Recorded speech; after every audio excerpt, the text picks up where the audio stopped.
بسم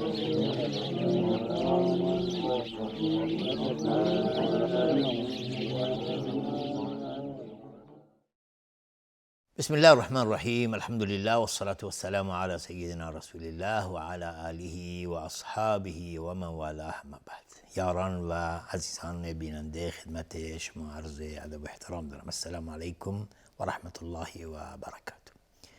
از شارجه تلویزیون شارجه خدمت شما هستیم با برنامه آموزش نور از راه دور و تلاوت امروز به حول قوه الهی آیه 87 از سوره نحل خواهد. با هم گوش جان بسپاریم به این آیه و بعدش میپردازیم به احکام تجویدی این آیه.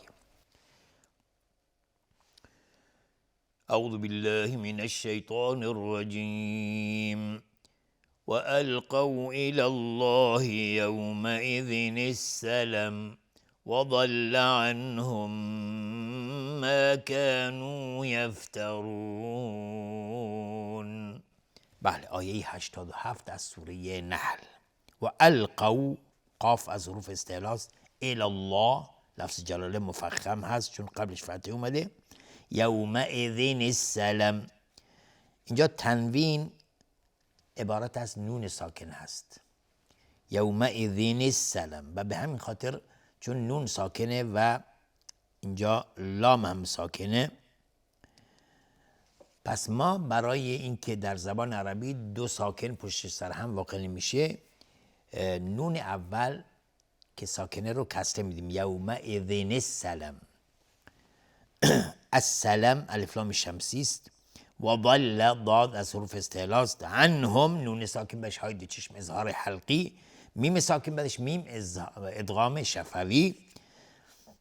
ما كانوا یفترون، را حکمش استعلا چون ضمه داره. یفترون مد عارض للسکون به مقدار 2 یا 4 یا 6 حرکت میتونیم مد بدیم. اینم از احکام آیه 87 از سوره نحل. اما آیه 88 از سوره نحل بعد از اعوذ بالله من الشیطان الرجیم: الذين كفروا وصدوا عن سبيل الله زدناهم عذابا فوق العذاب بما كانوا يفسدون. بله، آیه 88 از سوره نحل. الذين كفروا، الذين مد طبیعی است، کفروا باز مد طبیعی است و را حکمش استعلا است. و صدوا، صاد از حروف استعلا است. عن سبیل الله، نون ساکن بعد سین اخفای حقیقی. لفظ جلاله ترقیق است، نازک تلفظ میشه چون قبلش کسره اومده. زدناهم، دال قلقله میخواد چون ساکنه. زدناهم عذابا، میم ساکن بهش عین اظهار شفوی. عذابا فوق، تنوین بعدش فا اخفای حقیقی. فوق العذاب الف لام قمری. بما كانوا مد طبیعی است. یفسدون، مد عارض للسکون به مقدار 2 یا 4 یا 6 حرکت میتونیم مد بدیم. اینم از احکام آیه 88 از سوره نحل. آیه 89 از سوره نحل بعد از اعوذ بالله من الشیطان الرجیم: ويوم نبعث في كل أمة شهيدا عليهم من أنفسهم وجئنا بك شهيدا على هؤلاء ونزلنا عليك الكتاب تبيانا لكل شيء وهدى ورحمة وبشرى للمسلمين. بله، آیه 89 از سوره نحل. و یوم نبعث، با اینجا قلقله میخواد چون ساکنه. فی کل امت شهیدا، میم مشدد دو حرکت غنه میدیم. تنوین بعدش شین اخفای حقیقی. شهیدن علیهم، تنوین بعدش عین اظهار حلقی. علیهم من انفسهم، میم ساکن بعدش میم ادغام شفوی. نون ساکن بعدش همزه اظهار حلقی. انفسهم، نون ساکن بعدش فا اخفای حقیقی.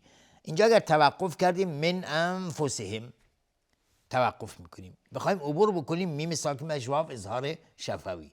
و جئنا بک شهیدا علی، تنوین بهش عین اظهار حلقی. هؤلاء، های اول یا مد اول مد جایز منفصل، مد دوم مد واجب متصل به مقدار 4 تا 5 حرکت وجوبا مد میخواد، مد جایز منفصل به مقدار 4 تا 5 حرکت جوازا. اگر اینجا ما توقف کردیم روی هؤلاء، میتونیم مد واجب متصل رو به مقدار مد عارض للسکون مد بدیم، یعنی به مقدار 6 حرکت، 2 یا 4 یا 6 حرکت میتونیم مد بدیم. و نزلنا علیک الکتاب، الف لام قمری است، الکتاب تبیانا لکل شیء، تنوین بعدش لام ادغام بدون غنه، لکل شیء و تنوین بعدش واو ادغام با غنه، هدی و باز تنوین بعدش واو ادغام با غنه، رحمه را حکمش استعلاءشون فتحه داره، و رحمتا و بشرا تنوین بعدش واو ادغام با غنه، و بشرا را حکمش استعلاس و الف هم حکم استعلا به خودش میگیره، میگیم و بشرا، نمیگیم و بشره، و بشرا للمسلمین، لام قمری است، للمسلمین مد عارض للسکون به مقدار 2 یا 4 یا 6 حرکت میتونیم مد بدیم. اینم از احکام آیه 89 از سوره نحل. اما آیه 90 از سوره نحل بعد از اعوذ بالله من الشیطان الرجیم، إن الله يأمر بالعدل والإحسان وإيتاء ذي القربى وينهى عن الفحشاء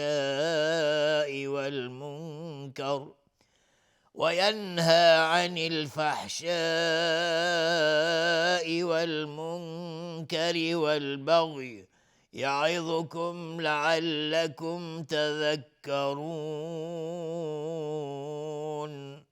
بله، آیه 90 از سوره نحل.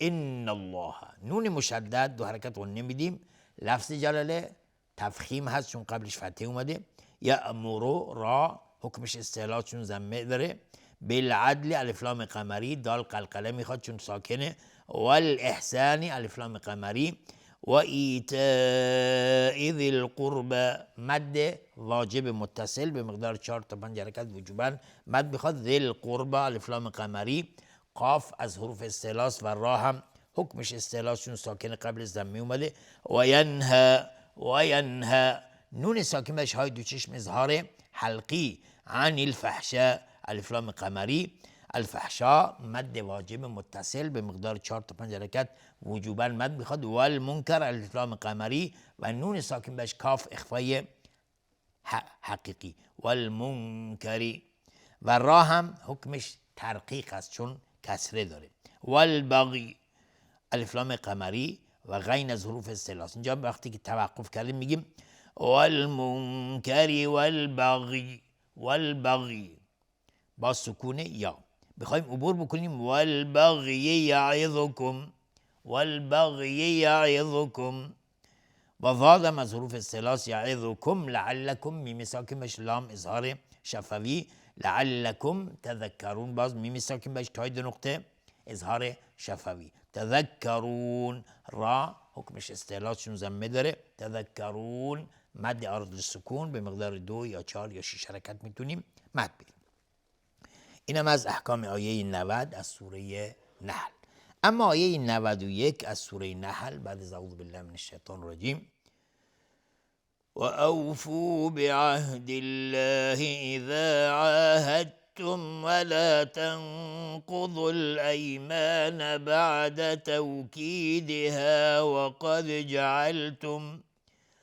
وقد جعلتم الله عليكم كفيلا إن الله يعلم ما تفعلون. بله، آیه 91 از سوره نحل. و اوفوا بعهد الله، و اوفوا بعهد الله، لفظ جلاله اینجا ترقیق هست چون قبلش کسره اومده. و اذا عاهدتم ادغام، اینجا ادغام هست، عاهدتم دال بعدش تا اومده، ادغام متجانسین هست، ادغام متجانسین. میم ساکن بعدش واو اظهار شفوی، عاهدتم و میم ساکن بهش واو اظهار شفوی. ولا تنقضوا الایمان، نون ساکن بهش قاف اخفای حقیقی و قاف و ضاد هر دو از حروف استعلا هستند. الایمان الف لام قمری بعد توکیدها وقد جعلتم، وقد قاف از حروف استعلا و دال قلقله میخواد، جعلتم الله لفظ جلاله مفخم هست چون قبل ضمه اومده، علیکم کفیلا میم ساکن بهش کاف اظهار شفوی. اینجا اگر ما توقف کردیم روی کفیلا میشه مد عوض، عوضی از تنوین. اگر بخوایم عبور بکنیم کفیلا ان الله، تنوین بعدش همزه اظهار حلقی، ان الله نون مشدد به مقدار 2 حرکت قول نمیدیم، لفظ جلاله مفخم هست یا تفخیم هست چون قبلش فتحه اومده. یعلم ما تفعلون، تفعلون مد عارض للسکون به مقدار 2 یا 4 یا 6 حرکت میتونیم مد بدیم. اینم از احکام آیه 91 از سوره نحل. اما آیه 92 از سوره نحل بعد از اعوذ بالله من الشیطان الرجیم، ولا تكونوا كالتي نقضت غزلها من بعد قوة أنكاثا تتخذون أيمانكم دخلا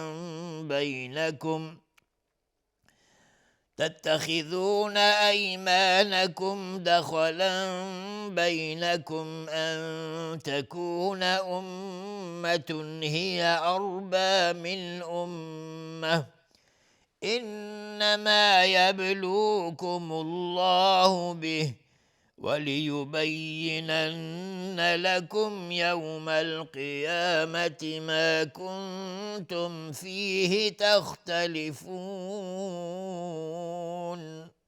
بله آیه 92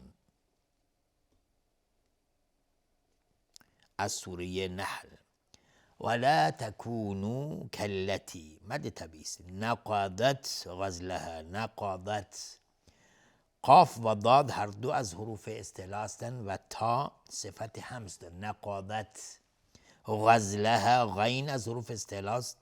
من بعد نون ساکن بهش با اقلاب یا قلب هست. قوة انکاثا تنوین بهش همزه اظهار حلقی. انکاثا تتخذون نون ساکن بهش کاف اخفای حقیقی، تنوین بهش تای 2 نقطه باز اخفای حقیقی. تتخذون ایمانکم دخلا بینکم میم ساکن بهش دال اظهار شفوی. دخلا بینکم خا از حروف استعلاز و تنوین بعدش با اقلاب یا قلب هست.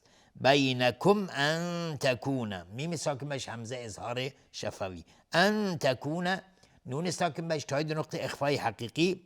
امتون هی میم مشدد 2 حرکت قول نمیدیم، تنوین بعدش های 2 چشم اظهار حلقی.